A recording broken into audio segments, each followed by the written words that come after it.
are going to be drawing animals that we can then color with a pastel and then make into a beautiful analogous animal painting.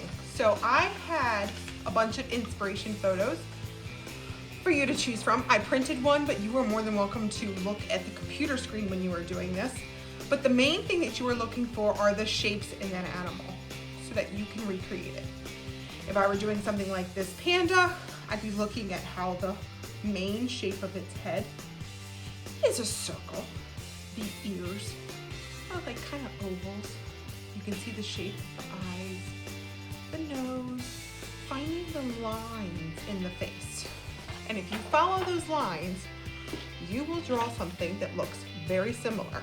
Your goal is to fill the space with as much of the head or face of the animal as possible so that you have a nice large drawing of the animal. Some animals you might have to have your paper like this or turn it more vertically. It just depends on the type of animal that you are drawing.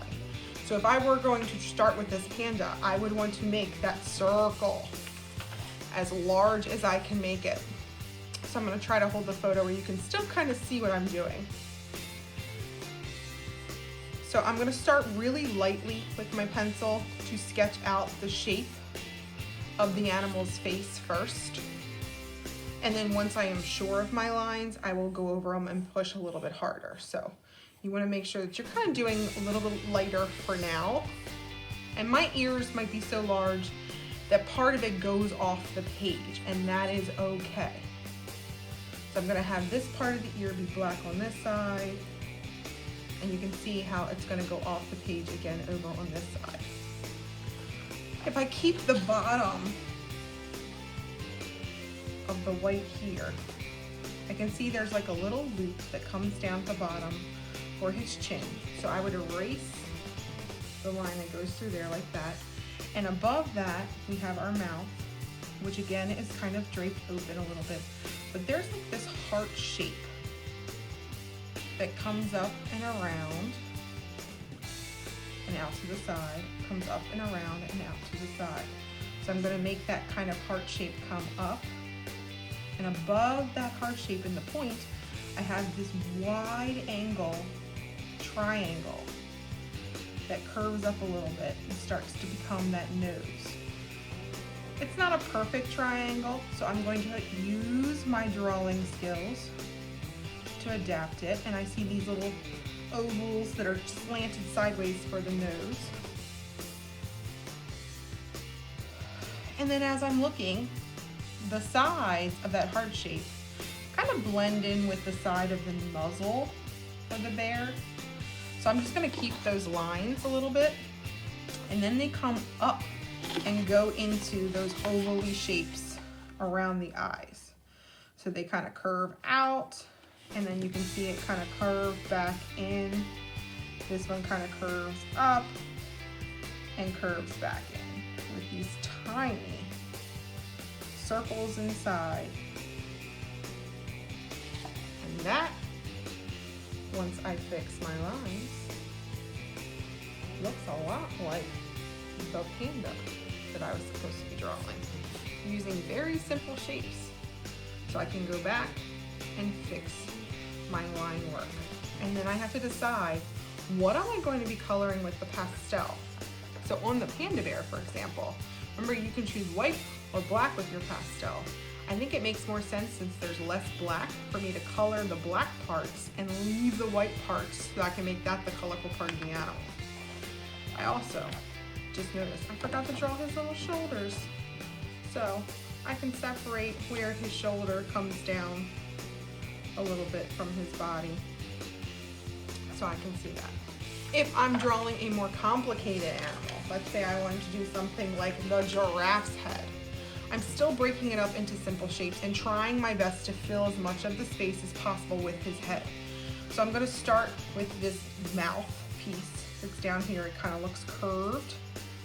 It comes up, almost like his head gets wider, almost as if he is having this triangle. And look at how the line comes down, curves back out. So I'm going to try to follow that line, curves back out, and then it goes down into his neck. Up here, his eye is right about that bump, and then it comes up to be his little horns. I'm really not sure what they call this on a giraffe. And then it's wider here, and then it kind of stays parallel with the other part of the neck with a triangle-y shaped ear about here. That ear comes down a little bit, so I'm going to draw it down. You can start to see the neck come out from there, and those lines come out. He's got like a rectangle that's wiggly and jiggly from his hairline there. So it kind of looks very similar to a horse in a way right now. What's going to make it look more like a giraffe is getting that shape of that eye correct, as well as adding those giraffe spots. So his eye is underneath of that bump. It kind of curves up and comes back, and then there's a deep circle on there, and you can actually see his eyelid a little bit sitting inside of that eye. Fix that a little bit, make it look a little better. And it's all going to be black, and so you can't even really tell where the eye starts and stops. So it can all kind of be that blackish shape. And then look at how each individual spot is its own little shape. Once you start putting those, and each giraffe has its own unique pattern and design, but if you put them in the correct places and draw the spots underneath of each other, and then as you get closer to its mouth, it kind of fades away a little bit. You see the section of its mouth. It's a little bit darker there. And you can honestly, because each giraffe is different, just start drawing like these squarish kind of spots, but leave spacing between them. And it'll start to look a lot like a giraffe. And I can choose, I think in this case, I'll make the main white pale color, the colorful parts, and I'll do the spots, I think black. So you can see there's another really simple design. You only have to draw one